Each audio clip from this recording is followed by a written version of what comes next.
رضی اللہ تعالیٰ عنہ فرماتے ہیں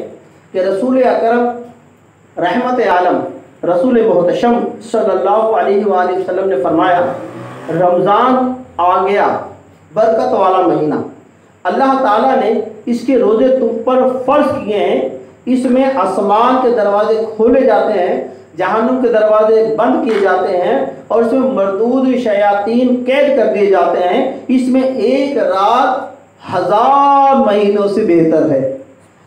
اور اس کی بھلائی سے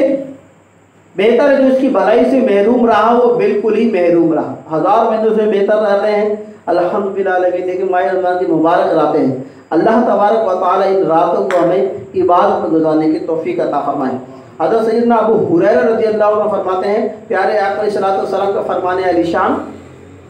جب رمضان آتا ہے تو آسمان کے دروازے کھول دیے جاتے ہیں، اور ایک روایت میں ہے جنت کے دروازے کھول دیے جاتے ہیں اور دوزخ کے دروازے بند کر دیے جاتے ہیں، شیطان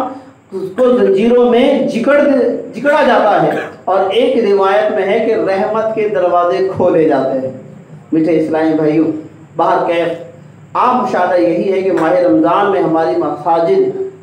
غیر رمضان کے مقابلے میں زیادہ آباد ہو جاتی ہیں، نیکیاں کرنے میں آسانیاں رہتی ہیں، اور اتنا ضرور ہے کہ ماہ رمضان میں گناہوں کا سلسلہ کچھ نہ کچھ کم ہو جاتا ہے۔ اللہ تبارک و تعالیٰ ہمیں رمضان کے بعد بھی گناہ نہ کرنے سے محفوظ فرمائے، ہمارے سے گناہ نہ ہو۔ جس طرح آج ہم اسی طرح جمع میں بیٹھے ہوئے ہیں اور اپنی مساجدوں میں ہیں، ہمیں اللہ کرم کرے کہ بقیہ جو رمضان کے بعد جو راتیں ہیں اپنے گھروں میں بھی اسی طرح مصلی بچھا کے کچھ نہ کچھ ذکر و اذکار کرنے میں کامیاب ہو جائیں۔ صلو علی الحبیب صلی اللہ تعالی علی محمد۔ اب انشاءاللہ ہمارے درمیان قاری عبدالواسع ہیں۔